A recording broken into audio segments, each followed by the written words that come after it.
रामं कमारिसेव्यं भवभयहरणं कालमत्तेभसिंहं योगीन्द्रं ज्ञानगम्यं गुणनिधिमजितं निर्गुणं निर्विकारं मायातीतं सुरेशं खलवधनिरतं ब्रह्मवृन्दैकदेवं वन्दे कन्दावदतं सरसिजनयनं देवमुरवीसरूपम् शङ्खेन्द्वाभमतीव सुन्दरतनुं शार्दूलचरमाम्बरं कालव्यालकरालभूषणधरं गङ्गाशशाङ्कप्रियं काशीशङ्कलिकल्मषौघशमनं कल्याणकल्पद्रुमं काशीशङ्कलिकल्मषौघशमनं कल्याणकल्पद्रुमं नौमीड्यं गिरिजापतिं गुणनिधिं कन्दर्पहं शङ्करम् यो ददाति सतां शम्भुः कैवल्यमपि दुर्लभम् खलानां दण्डकृतयोऽसौ शङ्करः तनोतु मे। भवतां समेषां श्रीमद्वाल्मीकि रामायण पारायण उपक्रमे हार्दं स्वागतम् अभिनन्दनं च। इदानीं युद्धकाण्डस्य 14अधिकशततमः सर्गः आरभ्यते। इस सर्ग में श्री राम की आज्ञा से विभीषण का सीता को उनके समीप लाना और सीता का प्रियतम के मुख चंद्र का दर्शन करना, यह सब वर्णित है। तमुवाच महाप्राज्ञः सोऽभिवाद्य प्लवङ्गमः रामं कमलपत्राक्षं वरं सर्वधनुष्मताम्। तदनंतर परम बुद्धिमान वानरवीर हनुमान जी ने संपूर्ण धनुर्धरों में श्रेष्ठ कमल नयन श्री राम को प्रणाम करके कहा, यन्निमित्तोऽयमारम्भः कर्मणां यः फलोदयः तां देवीं शोकसंतप्तां द्रष्टुमर्हसि मैथिलीं। भगवान, जिनके लिए इन युद्ध आदि कर्मों का सारा उद्योग आरंभ किया गया था, उन शोक संतप्त मिथिलेश कुमारी सीता देवी को आप दर्शन दें। साहि शोक समाविष्टा वाष्पपर्याकुलेक्षणा मैथिली विजयं श्रुत्वा द्रष्टुं त्वामभिकाङ्क्षति। वे मिथिलेश कुमारी शोक में डूबी रहती हैं, उनके नेत्र आंसुओं से भरे हुए हैं। आपकी विजय का समाचार सुनकर वे आपका दर्शन करना चाहती हैं। पूर्वकात् प्रत्ययाच्चाहम् उक्तो विश्वस्तया तया द्रष्टुमिच्छामि भर्तारम् इति पर्याकुलेक्षणा। पहली बात जो मैं आपका संदेश लेकर आया था, तभी से उनका मेरे ऊपर विश्वास हो गया है कि यह मेरे स्वामी का आत्मीय जन है। उसी विश्वास से युक्त हो उन्होंने नेत्रों में आंसू भरकर मुझसे कहा है कि मैं प्राणनाथ का दर्शन करना चाहती हूँ। एवमुक्तो हनुमता रामो धर्मभृतां वरः आगच्छत् सहसा ध्यानम् ईषद्बाष्परिप्लुतः सदीर्घमभिनिश्वस्य जगतीमवलोकयन् उवाच मेघसङ्काशम् विभीषणमुपस्थितम्। हनुमान जी के ऐसा कहने पर धर्मात्माओं में श्रेष्ठ श्री रामचंद्र जी सहसा ध्यानस्थ हो गए। उनकी आंखें डबडबा आईं और वे लंबी सांस खींचकर भूमि की ओर देखते हुए पास ही खड़े मेघ के समान श्याम कांति वाले विभीषण से बोले, दिव्यांगरागां वैदेहीं दिव्याभरणभूषितां इह सीतां शिरस्नातां उपस्थापयमाचिरम्। तुम विदेह नंदिनी सीता को मस्तक पर से स्नान कराकर दिव्य अंगराग तथा दिव्य आभूषणों से विभूषित करके शीघ्र मेरे पास ले आओ। एवमुक्तस्तु रामेण त्वरमाणो विभीषणः प्रविश्यान्तः पुरं सीतां स्त्रीभिः स्वाभिरचोदयत्। श्री राम के ऐसा कहने पर विभीषण बड़ी उतावली के साथ अंतःपुर में गए और पहले अपनी स्त्रियों को भेजकर उन्होंने सीता को अपने आने की खबर दी। ततः सीतां महाभागां दृष्ट्वोवाच विभीषणः मूर्ध्नि बद्धाञ्जलिः श्रीमान् विनीतो राक्षसेश्वरः।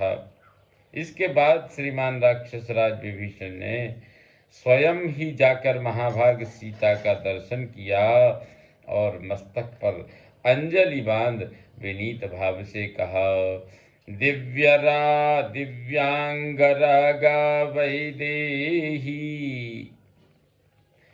दिव्याभरणभूषिता यानमारोह भद्रं ते भर्ता त्वां द्रष्टुमिच्छति।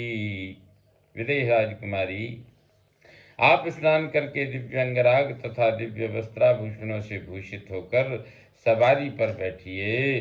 आपका कल्याण हो, आपके स्वामी आपको देखना चाहते हैं।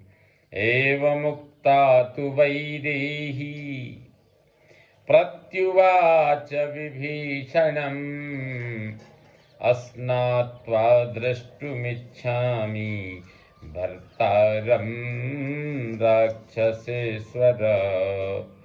उनके ऐसा कहने पर वैदेही ने विभीषण को उत्तर दिया, राक्षसराज, मैं विना स्नान किए ही अभी पतिदेव का दर्शन करना चाहती हूँ। तस्यास्तद्वचनं श्रुत्वा प्रत्युवाच विभीषणः यथाह रामो भर्ता ते तथा कर्तुमर्हसि। सीता की यह बात सुनकर विभीषण बोले, देवी, आपके पतिदेव श्री रामचंद्र जी ने जैसी आज्ञा दी है आपको वैसा ही करना चाहिए। तस्य तद्वचनं श्रुत्वा मैथिलीपतिदेवता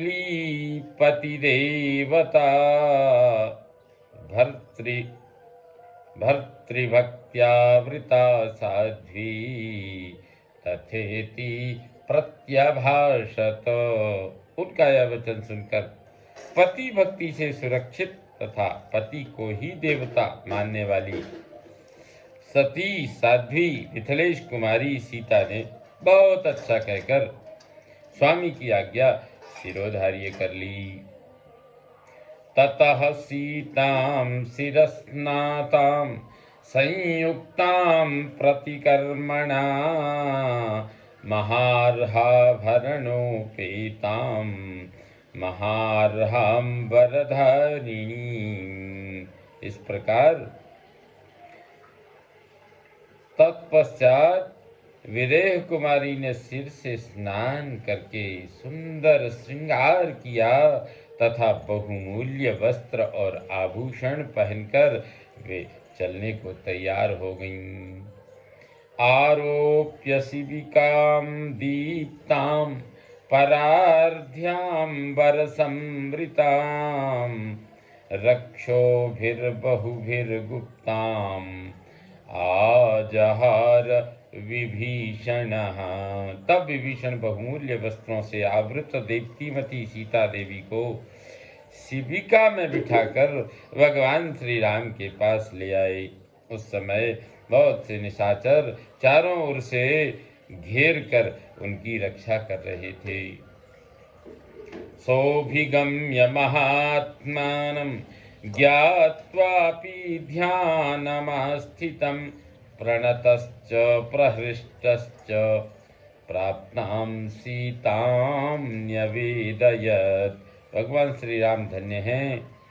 यह जानकर भी विभीषण उनके पास गए और उन्हें प्रणाम करके प्रसन्नता पूर्वक बोले, प्रभो सीता देवी आ गई हैं। तामागतामुपसृत्य रक्षो गृहचिरोषितां रोषं हर्षं च दैन्यं च राघवः प्राप शत्रुः। राक्षस के घर में बहुत दिनों तक निवास करने के बाद आज सीता जी आई हैं। यह सोच उनके आगमन का समाचार सुनकर शत्रुसूदन श्री रघुनाथ जी को एक ही समय रोष, हर्ष और दुख प्राप्त हुआ। ततो या न गतां सीतां सविमर्शं विचारयन् विभीषणमिदं वाक्यम् अहृष्टो राघवो ब्रवीत्। तदनंतर सीता सवारी पर आई हैं। इस बात पर तर्क वितर्क पूर्ण विचार करके श्री रघुनाथ जी को प्रसन्नता नहीं हुई। वे विभीषण से इस प्रकार बोले, राक्षसाधिपते सौम्य नित्यं मद विजये रतः वैदेही सन्निकर्षं मे क्षिप्रं समभिगच्छतु। सदा मेरी विजय के लिए तत्पर रहने वाले सौम्य राक्षस राज, तुम विदेह कुमारी से कहो वे शीघ्र मेरे पास आएं। तस्य तद्वचनं श्रुत्वा राघवस्य विभीषणः तूर्णमुत्सारणं तत्र कारयामास धर्मवेद। श्री रघुनाथ जी की यह बात सुनकर धर्मज्ञ विभीषण ने तुरंत वहां से दूसरे लोगों को हटाना प्रारंभ किया।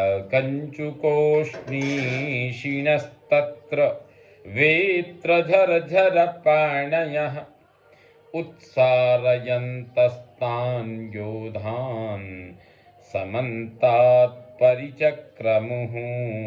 पगड़ी बांधे और अंगा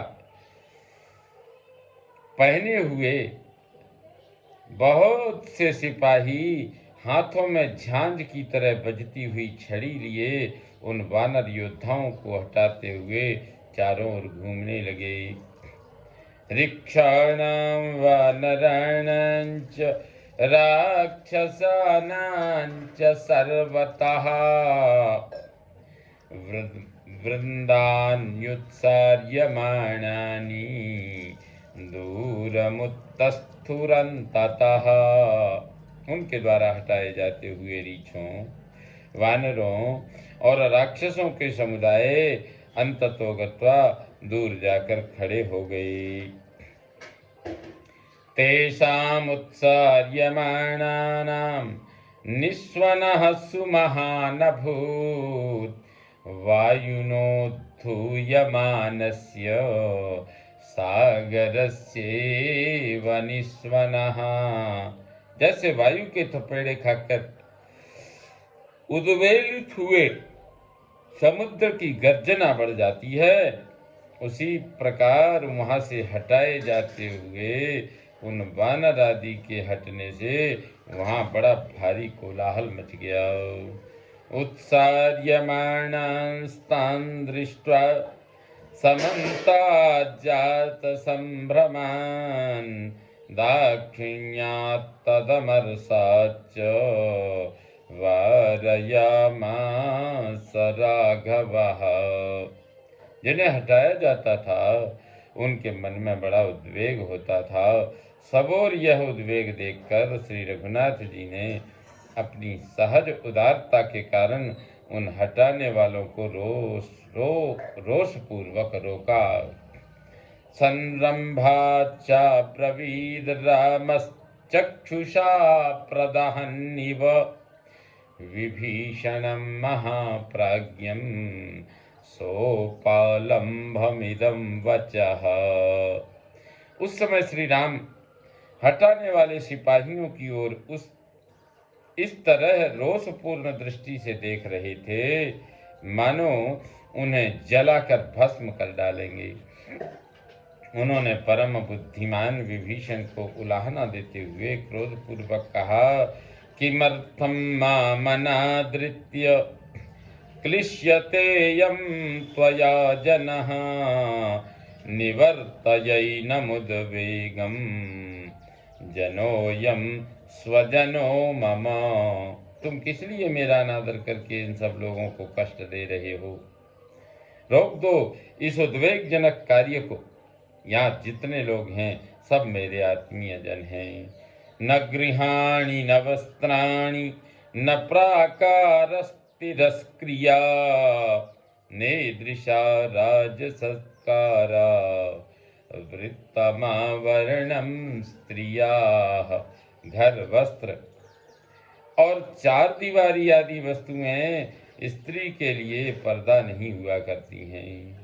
इस तरह लोगों को दूर हटाने के जो निष्ठुरतापूर्ण व्यवहार हैं, ये भी स्त्री के लिए आवरण या पर्दे का काम नहीं देते हैं। पति से प्राप्त होने वाले सत्कार तथा नारी के अपने सदाचार, यही उसके लिए आवरण हैं। व्यसनेषु च कृच्छ्रेषु न युद्धेषु स्वयंवरे, न कृतौ नो विवाहे वा दर्शनं दूष्यते स्त्रियाः। विपत्ति काल में, शारीरिक या मानसिक पीड़ा के अवसरों पर, युद्ध में, स्वयंवर में, यज्ञ में अथवा विवाह में स्त्री का दिखना दोष की बात नहीं है। सैषा विपदगता चैव कृच्छ्रेण च समन्विता, दर्शने नास्ति दोषोऽस्या मत्समीपे विशेषतः। यह सीता इस समय विपत्ति में है, मानसिक कष्ट में भी है, मानसिक कष्ट से भी युक्त हैं और विशेषतः मेरे पास हैं, इसलिए इसका पर्दे के बिना सबके सामने आना दोष की बात नहीं है। विसृज्य शिविकां तस्मात् यद्भया, विसृज्य शिविकां तस्मात् पद्भ्यामेवापसर्पतु, समीपे मम वैदेही, समीपे मम वैदेही पश्यन्त्वेते वनौकसः। अतः जानकी शिविका छोड़कर पैदल ही मेरे पास आए और ये सभी वानर उनका दर्शन करें। एवमुक्तस्तु रामेण सविमर्शो विभीषणः रामस्योपानयत् सीतां सन्निकर्षं विनीतवत्। श्री राम के ऐसा कहने पर विभीषण बड़े विचार में पड़ गए और विनीत भाव से सीता को उनके समीप ले आए। ततो लक्ष्मण सुग्रीवौ हनुमांश्च प्लवंगमः निशम्य वाक्यं रामस्य बभूवुर्व्यथिता भृशम्। उस समय श्री रामचंद्र जी का पूर्वोक्त वचन सुनकर लक्ष्मण, सुग्रीव तथा कपिवर हनुमान तीनों ही अत्यंत व्यथित हो उठे। कलत्र निरपेक्षैश्च इंगितैरस्य दारुणैः अप्रीतमिव सीतायां तर्कयन्ति स्म राघवम्। श्री रामचंद्र जी की भयंकर चेष्टाएं यह सूचित कर रही थी कि वे पत्नी की ओर से निरपेक्ष हो गए हैं। इसीलिए उन तीनों ने यह अनुमान किया कि श्री रघुनाथ जी सीता पर अप्रसन्न से जान पड़ते हैं। लज्जया त्वबलीयन्ति स्वेषु गात्रेषु मैथिली विभीषणेनानुगता भर्तारं साभ्यवर्तत। आगे आगे सीता थी और पीछे पीछे विभीषण। वे लज्जा से अपने अंगों में ही सिकुड़ी जा रही थीं। इस तरह वे अपने पतिदेव के सामने उपस्थित हुईं। विस्मयाच्च प्रहर्षाच्च स्नेहाच्च पतिदेवता उदैक्षत मुखं भर्तुः सौम्यं सौम्यतरानना। सीता जी का मुख अत्यंत सौम्य भाव से युक्त था। वे पति को ही देवता मानने वाली थीं। उन्होंने बड़े विस्मय, हर्ष और स्नेह के साथ अपने स्वामी के सौम्य मनोहर मुख का दर्शन किया। अथ समपनुदन्मनः क्लमं सा सुचिरमदृष्टमुदीक्ष्य वै प्रियस्य वदनमुदित पूर्णचन्द्रकान्तं विमलशशाङ्कनिभानना तदासीत्। उदयकालीन पूर्ण चंद्रमा को भी लज्जित करने वाले प्रियतम के सुंदर मुख को, जिसके दर्शन से वे बहुत दिनों से वंचित थीं, सीता ने जी भरकर निहारा और अपने मन की पीड़ा दूर की। उस समय उनका मुख प्रसन्नता से खिल उठा और निर्मल चंद्रमा के समान शोभा पाने लगा। इत्यार्षे श्रीमद् रामायणे वाल्मीकि आदि काव्ये युद्धकांडे 14+शततमः सर्गः सम्पूर्णतां याति।